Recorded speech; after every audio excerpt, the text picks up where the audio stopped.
শিক্ষার্থী ছিল, ক্লাসে সে পারতো না, প্রতিদিন স্যারের বকা খাইত।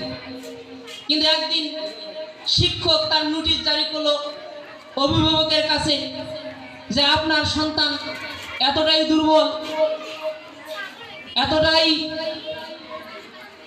অনিষ্ট করে আমাদেরকে, আমরা আপনার সন্তানকে পড়াইতে পারছি না।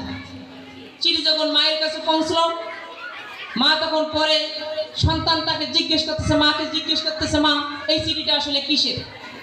উনি বলতেছে, মা বাবা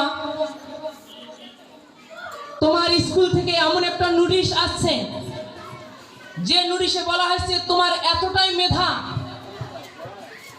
এতই তুখর মেধা, তোমাকে পড়ানোর মতন ওই প্রতিষ্ঠানে টিচার এখনো হয়নি, এই জন্য তোমাকে ওখান থেকে তোমাকে বলছে অন্য স্কুলে ভর্তি হওয়ার জন্য, ভালো কোনো স্কুলে ভর্তি হওয়ার জন্য।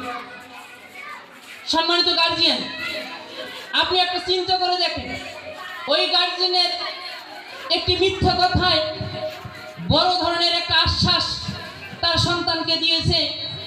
সন্তানটা অতি উৎসাহী হয়ে যে স্কুলে ভর্তি হয়েছেন সেই স্কুলে বরাবরই টপার হয়েছেন, এবং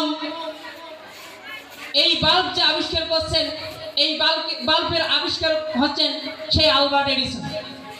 এই জন্য আপনার সন্তানকে কেন আপনি ধমক দেবেন? আপনার সন্তানকে কেন সর্বোচ্চ মার্ক পেলে আপনি ধমক দিচ্ছেন? আপনার সন্তান রেজাল্ট খারাপ করছে, কেন আপনি সন্তানকে ধমক দিচ্ছেন? বিশ্বাস করেন, আমার সন্তান যদি একটা চায়ের দোকানও করে আমি তাতেই সন্তুষ্ট, যদি ওখানে তার সংযুক্ত থাকে শিক্ষা, মনুষ্যত্ব এবং তার চরিত্র যদি ঠিক থাকে, চায়ের দোকান করে খেলেও আমি সন্তুষ্ট। বাবা তার সন্তানকে নিয়ে পার্কে ঘুরতে গিয়ে রাস্তার পাশে যখন শাপলা চত্বর দেখতে পেল, ছেলে তার বাবাকে বলছে, বাবা ওটা কি? বলছে, বাবা শাপলা চত্বর। আবার জিজ্ঞেস করছে, বাবা ওটা কি? বলছে, শাপলা চত্বর। আবার জিজ্ঞেস করছে, বাবা ওটা কি? বাবা তুমি বুঝতেছো না, ওটা শাপলা চত্বর, ওখানে অনেক শাপলা ফুল আছে। আবারও জিজ্ঞেস করছে, বাবা ওটা কি? নরম সুরে বাবা বলছে, বাবা ওটা শাপলা চত্বর। ঠিক একইভাবে ছেলে যখন বড় হয়ে গেল, চাকরি করলো, শিক্ষা শেষ, চাকরি করলো, চাকরি থাকা অবস্থায় বাবা যখন বৃদ্ধ হলো, এই বৃদ্ধ অবস্থায় একই টাইমে বাবাকে নিয়ে ঘুরতে গেল, ঘুরতে গিয়ে ওই শাপলা চত্বরের সামনে পড়লো। বাবা ছেলেকে জিজ্ঞেস করতেছে, বাবা বলো তো এটা কি? বলছে, এটা শাপলা চত্বর। আবার জিজ্ঞেস করতেছে ছেলে সন্তানকে, বাবা বলে এটা কি? বলছে, এটা শাপলা চত্বর। বাবা পরীক্ষা করছে, আবার জিজ্ঞেস করছে, বাবা এটা কি? বাবা তুমি বুঝো না, এটা শাপলা চত্বর, তোমাকে নিয়েই ঘোরা মুশকিল।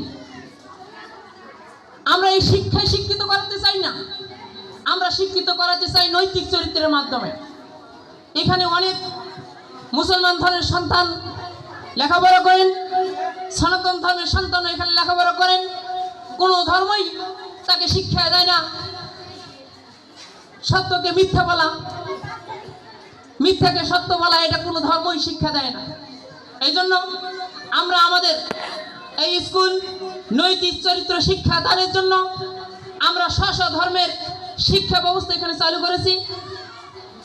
যারা পুরাতন গার্জিয়ান অবশ্যই জানেন, আমাদের একটা শিক্ষার্থী আরবি হাতের লেখা আপনারা যদি দেখেন আপনারা আশ্চর্য হবেন, স্কুলে পড়েও এই বাচ্চাটা কিভাবে আরবি হাতের লেখা এত সুন্দর হতে পারে, আপনারা চিন্তাও করতে পারবেন না। বিগত সালে আমাদের স্কুল থেকে যতজন ছাত্র বের হয়ে গেছে, প্রত্যেকটা শিক্ষার্থী ওই স্কুলে আমাদেরকে এতটাই সুনাম অর্জন করাচ্ছে, বরাবরই ওই স্কুলে তারা টপার অন হচ্ছে। ওই স্কুলে টিচাররা বলছে, তোমাদের বলছে, শিক্ষার্থী বলছে তোমরা কোন স্কুলের স্টুডেন্ট? বলছে গর্বের সহিত আমার শিক্ষার্থীরা বলছে আমরা মিলেনিয়াম চাইল্ড স্কুলের স্টুডেন্ট।